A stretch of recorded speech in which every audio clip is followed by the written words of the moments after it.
ഇതെന്താ അറിയോ മമ്മ? ഇത് ഒരു ഫോണാണ്. ഓക്കെ, ഈ ഫോണ് നല്ലതാണ്.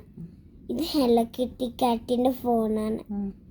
പിന്നെ ഇത് ഉള്ളിലെ ഇതാണ് ഇങ്ങനെ കോൾ ചെയ്യണ നമ്പർ. പിന്നെ ഇവിടെ ഇതൊക്കെ സ്ക്രീനാണ് ഉണ്ടാക്കിയത് ഒട്ടക്കണ്ണെ. പിന്നെ ഈ സ്ക്രീന് നല്ലതാണ്. പിന്നെ ഇത് എല്ലാം സ്റ്റിക്കറുണ്ട് ഒട്ടിച്ചത് എൻ്റെ ഒട്ടക്കണ്ണെ, ഞാൻ ഉണ്ടാക്കിയത് ഒട്ടക്കണ്ണെ. പിന്നെ ഇതാണ് ഹെലോ കിറ്റി കാറ്റിൻ്റെ ഫ്രണ്ട്, അതെല്ലാം ഭയങ്കര ബാഡാണ്. പിന്നെ ഇതാണ് ഗ്രീൻ കളർ മിസ് കോള്. പിന്നെ ഇതാണ് റെഡ് കളർ അല്ലേ ഓഫ് ചെയ്യാനാണ്, ഓഫ്.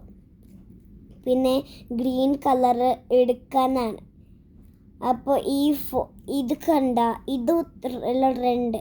പിന്നെ ഇത് നിങ്ങൾക്ക് അറിയില്ല എന്താ, കുറച്ചൊക്കെ ഇങ്ങനെ കാണില്ല നേരെ, പക്ഷെ എനിക്കറിയാതുണ്ട. കളർ കാണുമ്പോൾ തന്നെയാണ്. ഇത് 1, ഇത് 2, 3, 4, 5, 6, 7 ഇവിടെ, 8 ഇവിടെ, 9 ഇവിടെ, 10.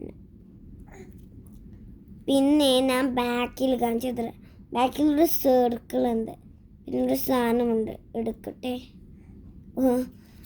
ആക്ച്വലി ഇത് കണ്ട, ഇവിടെ ബാക്കിലെ ഒരു പാസ്വേഡ് നമ്പറാണ്.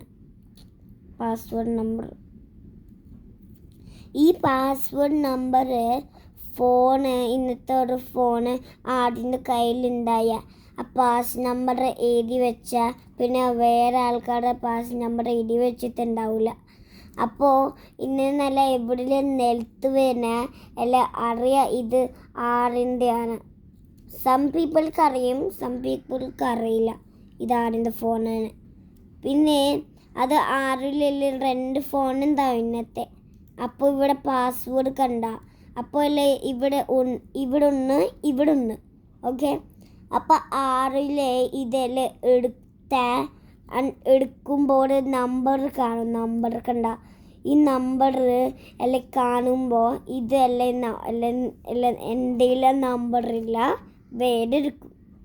ഓക്കെ, പിന്നെ ഇപ്പം എല്ലാം വേറെ ആൾക്കാരെ കണ്ടു ഇതെല്ലാം എൻ്റെ നമ്പറല്ല, എൻ്റെ നമ്പർ ഇതാണ്, അപ്പോൾ എടുത്തു. പിന്നെ സം പീപ്പിൾ ഇങ്ങനെ നോക്കുമ്പോൾ ഈ വേറെ ഒരു ഫോൺ അയക്കും, അപ്പോൾ അല്ലേ അറിയാം ആരെൻ്റെ ഫോണാണ്, അത് കൊടുക്കും. അപ്പോൾ ഈ ഫോൺ സ്റ്റിക്കർ ഒട്ടിച്ചതാണ്. ഇതെല്ലാം നല്ല കഷ്ടപ്പെട്ടിട്ടുണ്ടാക്കിയത്. പിന്നെ ഇതെല്ലാം നല്ലതാണ്. പിന്നെ നിങ്ങൾ ഇന്നത്തെ ഫോൺ ഉണ്ടാക്കിക്കോ. ബൈ.